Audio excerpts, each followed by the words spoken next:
देखो देखो कौन आया, देखो देखो कौन आया, बोले धरती आसमान, ये फैसला जिंदाबाद। देखो देखो कौन आया, देखो देखो कौन आया, ये फैसला जिंदाबाद। अब कहा हमारे राष्ट्रीय अध्यक्ष केंद्रीय मंत्री बोलो बिहारी से फैसला जिंदाबाद, स्वर्गीय रामविलास पासवान जी के और बोलो बिहारी से फैसला जिंदाबाद, और बाबा साहब बोलो बिहारी से फैसला जिंदाबाद। और देखो देखो कौन आया,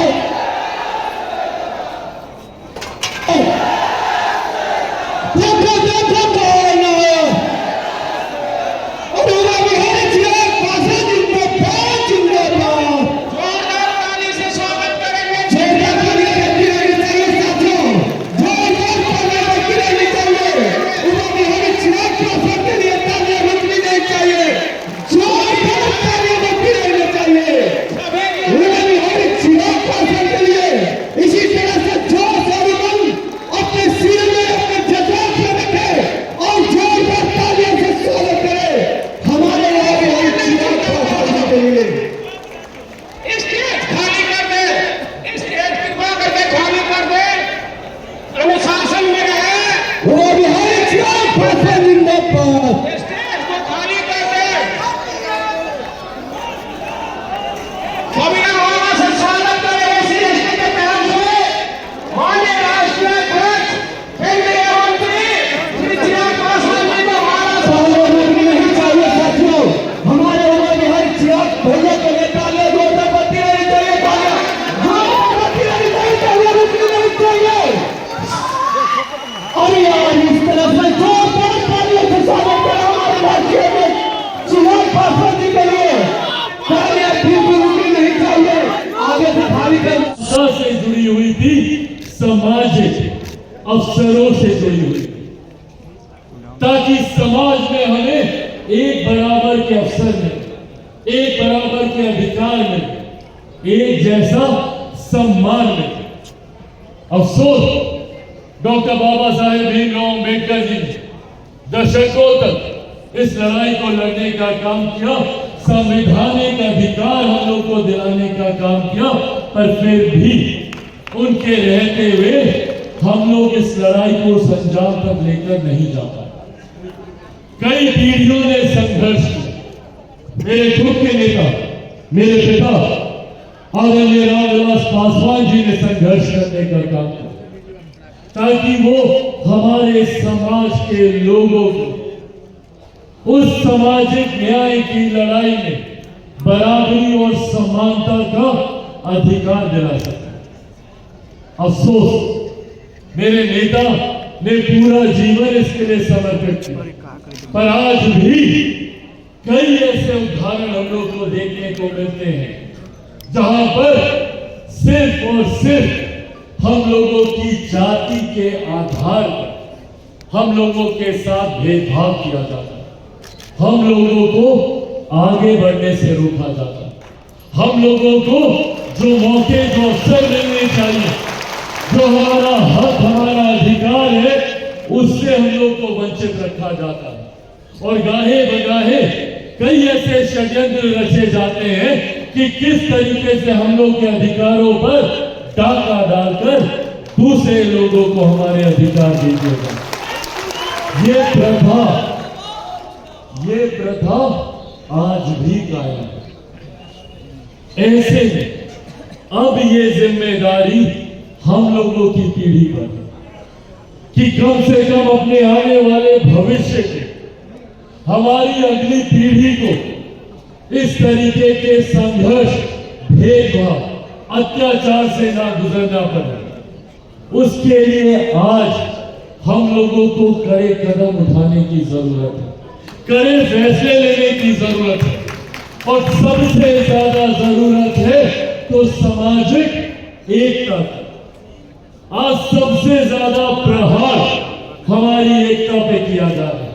आज सबसे ज्यादा प्रयास हम लोगों को तोड़ने का किया जा रहा है ताकि आपस में हम लोग बटे, आपस में हम लोग एक दूसरे का हम लोग विरोध करें। और जो अंग्रेजों के जमाने की नीति चलती थी, डिवाइड एंड रूल की, बांटो और शासन करो, उस नीति पर कई ऐसे राजनीतिक दल हैं जो कार्य करने का प्रयास कर रहे हैं और हम लोगों को बांटकर अपनी राजनीतिक रोटियां सेकने का काम कर रहे हैं। और बड़े बड़े लोग इसमें शामिल हैं, बड़ी बड़ी संस्थाएं इसमें शामिल हैं। मुझे कहने में कोई गुरेज नहीं है, कई बार न्यायालय के द्वारा भी ऐसी टिप्पणी कर दी जाती है जो हम लोगों को बांटने की दिशा में लेके जाने का प्रयास करती है। साथियों, आज इस कार्यक्रम के माध्यम से यह आग्रह करने आया हूं आप लोगों से कि समाज में एकजुटता का होना बहुत जरूरी है। हम लोगों को जाति से उठकर जमात की बात करने की जरूरत है और जब तक हम लोग पूरी जमात की बात नहीं करेंगे, लोग षड्यंत्र रचकर हम लोगों को एक दूसरे से बांटते रहेंगे। और जब हम ही लोगों में एकता नहीं रहेगी तो फिर काहे के हमारे हक, काहे का हमारा अधिकार, उसको चुटकी बजाते ये लोग छीनने का काम करें।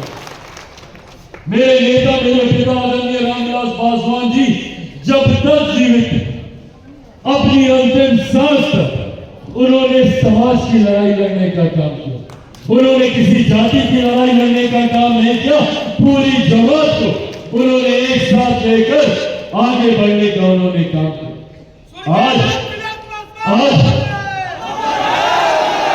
आज कई ऐसे राजनीतिक दल हैं जो बड़े बड़े हमारे आदर्श, हमारे नेताओं के ठेकेदार बनने का प्रयास कर रहे हैं। डॉक्टर बाबा साहेब भीमराव अंबेडकर जी, जिनको कई राजनीतिक दलों ने जो दशकों तक आजादी के बाद सत्ता में रहने का काम किया, उन्होंने कभी बाबा साहेब को पूछना तक जरूरी नहीं समझा। आज अपने राजनीतिक लाभ की दृष्टि से, अपने राजनीतिक लालच की सोच से आज बाबा साहेब का नाम लेते ये लोग नहीं थे। मैं पूछना चाहता हूं कांग्रेस जैसी पार्टियों से, जो आज डॉक्टर बाबा साहेब भीमराव अंबेडकर, अनुसूचित जाति, दलितों की बात करते ये लोग नहीं थक रहे, तो भैया क्यों डॉक्टर बाबा साहेब भीमराव अंबेडकर जी की एक तस्वीर तक इन्होंने भारत की संसद में लगाना जरूरी नहीं समझा। 47 में भारत आजाद हुआ और 89 तक डॉक्टर बाबा साहेब भीमराव अंबेडकर जी की एक प्रतिमा तक, एक तस्वीर तक भारत की संसद में नहीं। आज मैं तीसरी बार का सांसद हूं, जिस संविधान की शपथ खाकर मैं उस संसद में जाता हूं, उसी संविधान के रचयिता, उसी संविधान के निर्माता की तस्वीर तक भारत की संसद में नहीं हो, इसकी मैं कल्पना भी नहीं कर सकता। पर यह हकीकत रहा एक परिवार के 3 सदस्यों की, 3 पीढ़ी की, कांग्रेस पार्टी से आने वाले उनके नेताओं के 3 पीढ़ियों की तस्वीर पार्लियामेंट के सेंट्रल हॉल में लगी हुई। पर डॉक्टर बाबा साहेब भीमराव अंबेडकर, जिन्होंने हमारे संविधान को बनाने का काम किया, जिन्होंने हम लोगों को हक, अधिकार, संवैधानिक अधिकार दिलाने का काम किया, उनकी तस्वीर भी नहीं। और ये लोग बात करेंगे, दलितों को, ये लोग बात करेंगे अनुसूचित जाति की, ये लोग बात करेंगे हम लोग के हक, अधिकार, सम्मान दिलाने की। जिन लोगों ने हमारे नेता बाबा साहेब तक को सम्मान देने का काम नहीं किया, उनको चुनाव हरवाने का काम किया। पहली बार देश में अगर किसी नेता ने डॉक्टर बाबा साहेब भीमराव अंबेडकर जी को सम्मान देने का काम किया, उनका तैल चित्र भारत की संसद में लगाने का काम किया, वो हमारे नेता आदरणीय रामविलास पासवान जी।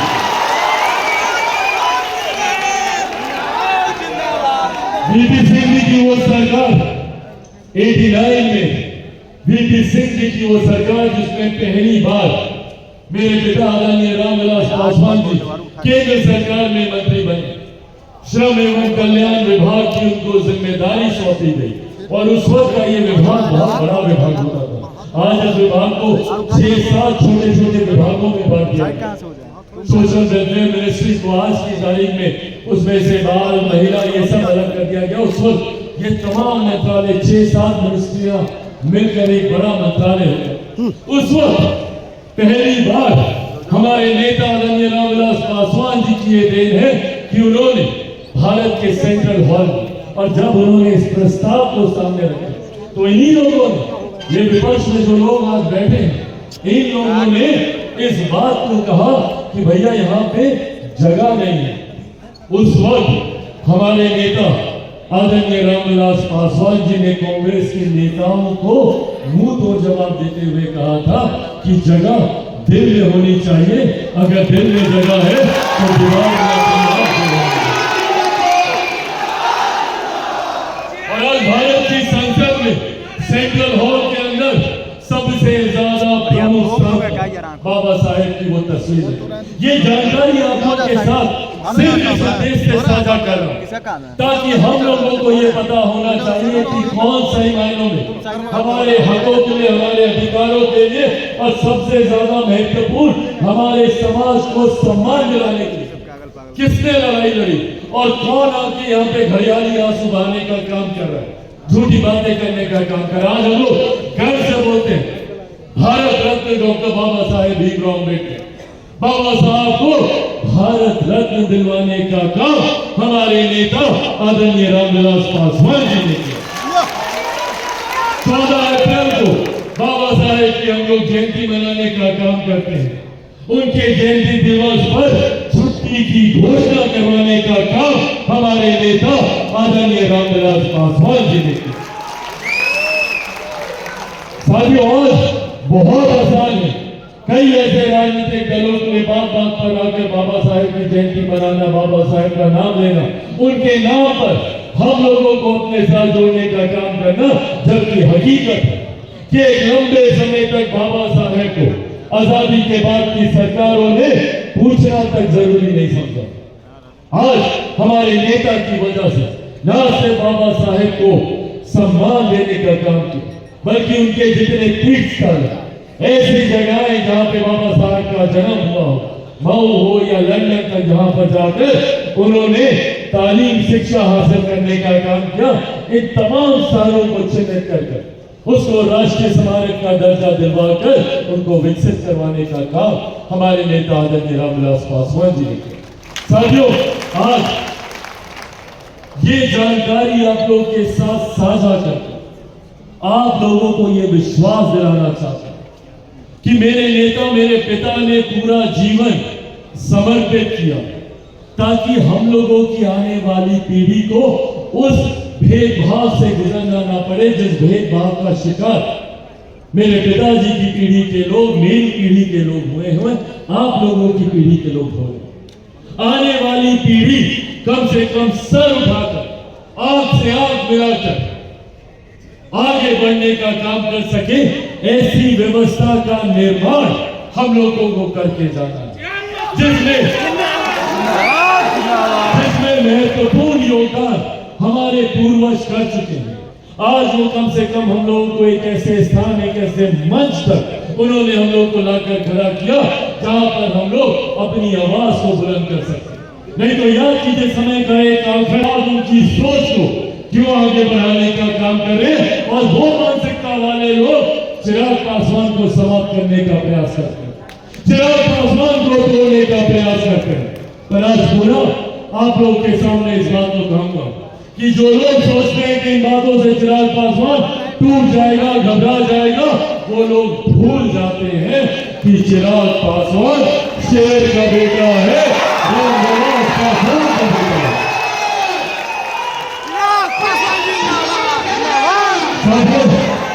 ना टूटने वाला हूँ, ना झुकने वाला हूँ, और डरता तो भैया मैं किसी से नहीं हूँ,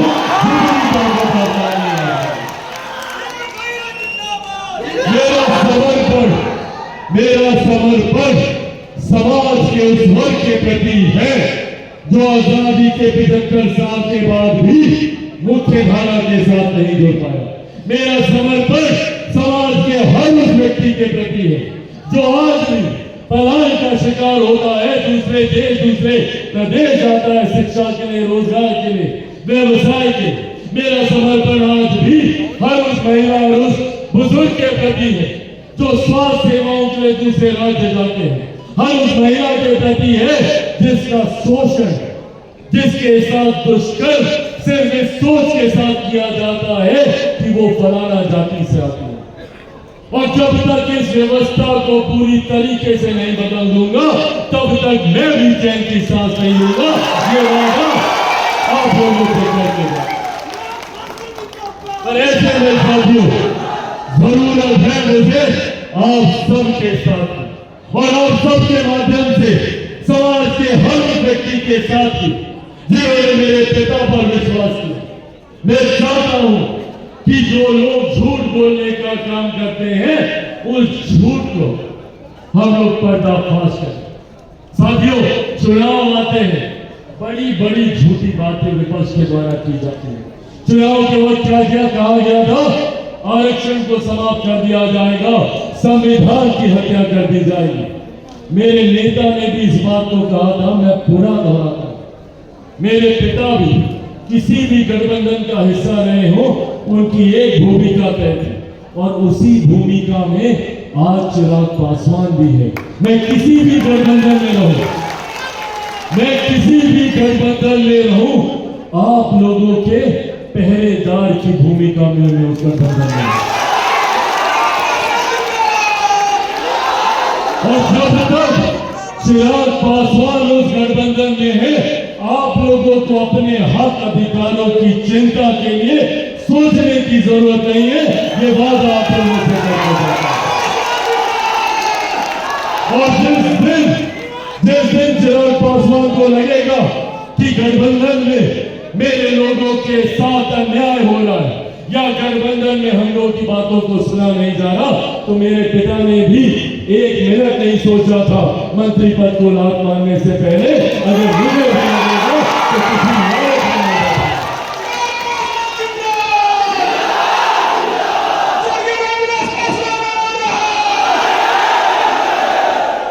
साथियों, हाल फिलहाल में लैटरल एंट्री का भी एक मामला आया जहां पर ऐसे पदों के लिए नियुक्तियां निकाली गई जिन पदों तक पहुंचने की सोच इच्छा हमारे समाज के लोग रखते हैं और एक साथ कई रिक्तियां निकाली गई।